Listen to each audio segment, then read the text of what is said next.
Hello everyone, welcome back to Mechanical Basics. In previous lectures, we have studied about processes and types of processes.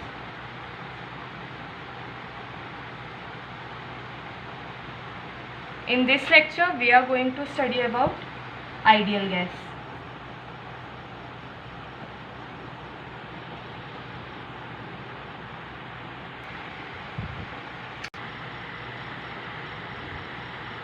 So, ideal gas is a hypothetical gas whose molecules occupy negligible space and have no interactions and which consequently obeys the gas law exactly.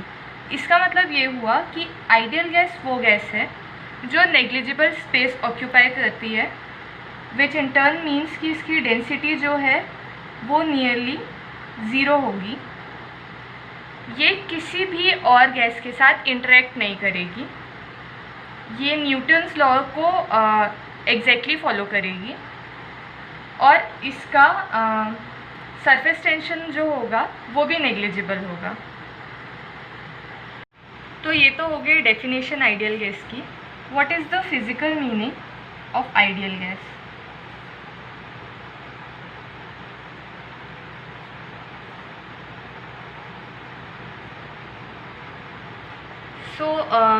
जो ideal gas होती है, suppose मैंने एक container के अंदर ideal gas fill कर दी, तो इस आइडियल गैस के बीच की जो इंटरमॉलिक्यूलर फोर्सेस होगी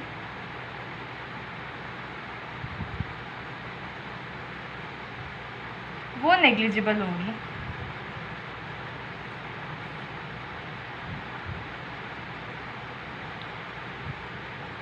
जिसकी वजह से ये इतनी नेग्लिजिबल होगी जिसकी वजह से हमें ऐसा लगेगा कि इसका वॉल्यूम जो है वो नेग्लिजिबल है, इसने नेग्लिजिबल वॉल्यूम ऑक्यूपाई किया है. तो ये होती है आइडियल गैस का फिजिकल मीनिंग. अब देखते हैं ideal gas equation.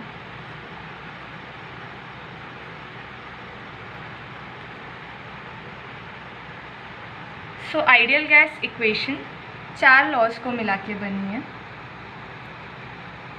Boils law, Charles law, Gay-Lussac's law and Avogadro law.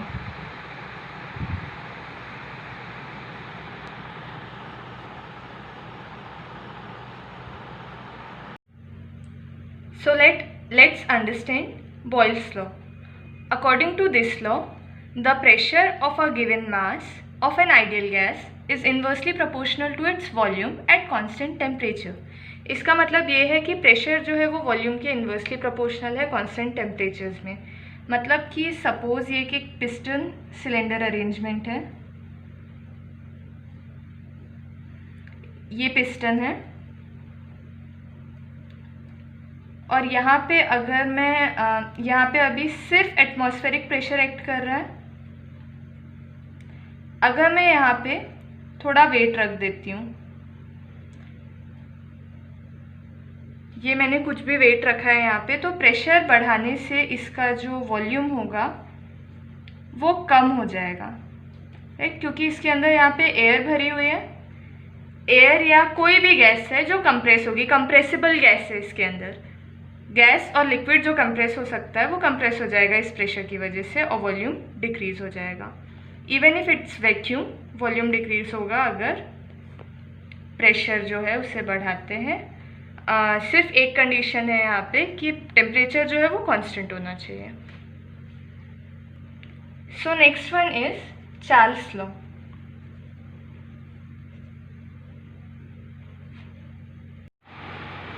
So according to this law, the volume of an ideal gas at constant pressure is directly proportional to the absolute temperature.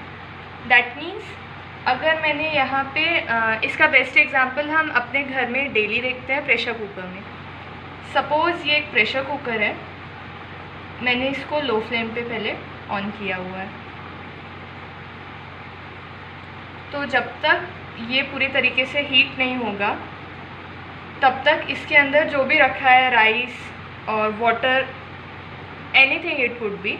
तो जो भी है यहाँ पे हम हमेशा इसके अंदर एक कंटेनर रखते हैं और यहाँ पे वाटर फिल करते हैं।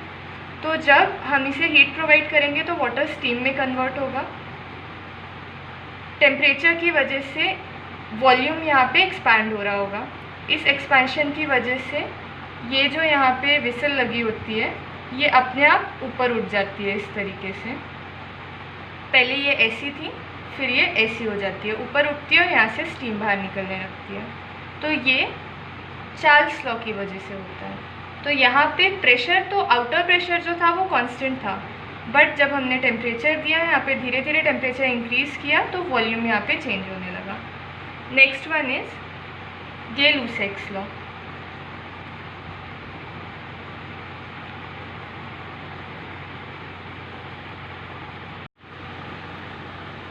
This law states that the pressure of a given mass varies directly with the absolute temperature of the gas when the volume is kept constant.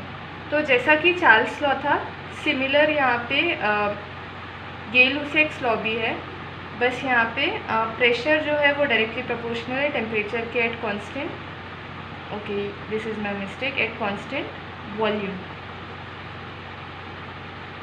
So next one is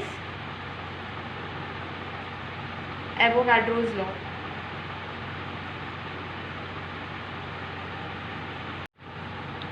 This law states that equal volumes of gases at the same pressure and temperature contains same number of molecules। मतलब pressure और temperature अगर constant है तो हम कह सकते हैं कि V1 अपॉन N1 जो है वो V2 अपॉन N2 के इक्वल होगा, ये जो है वो V3 अपॉन N3 के इक्वल होगा and so on. So let's say कि ये K के इक्वल है, so we can write V upon N is equal to K which is a constant, or we can say V is equal to K into N। और अगर मैं इस constant को हटा के यहाँ पे प्रोपोर्शनैलिटी का साइन लगाती हूँ, so it will be V is directly proportional to N। तो यहाँ से हमें इन चारों लॉज से हमें चार डेटा मिले हैं। First one is volume is directly proportional to temperature, volume is inversely proportional to pressure, volume is directly proportional to number of molecules, and pressure is directly proportional to temperature। तो इन चारों laws से अब हम निकालेंगे ideal gas equation.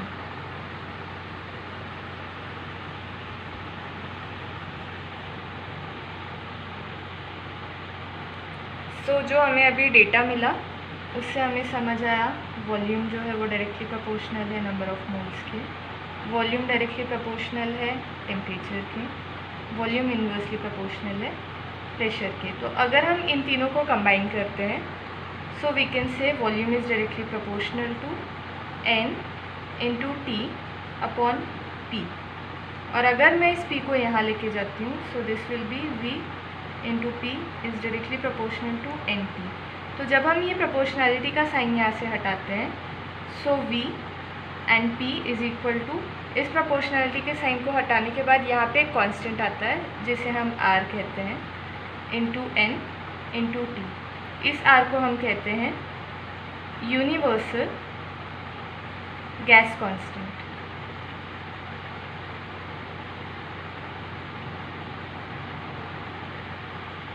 और इस equation को हम कहते हैं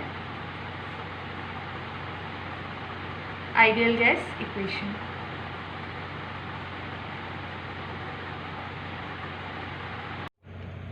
सो ये जो R होता है that is universal gas constant, उसकी वैल्यू होती है 8.314 जूल पर मोल पर केल्विन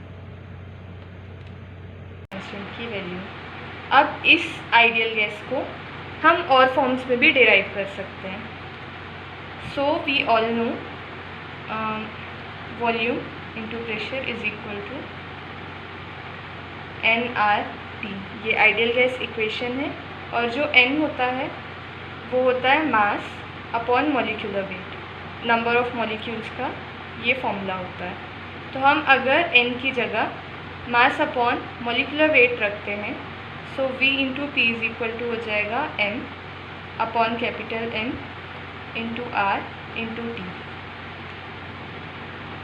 तो यहाँ पे हम इस m को इसके साथ अगर लेते हैं r upon m into T, so ये जो r अपॉन m होता है इसे हम रिप्रेजेंट करते हैं स्मॉल r से, और इसे हम कहते हैं कैरेक्टरिस्टिक्स गैस कांस्टेंट।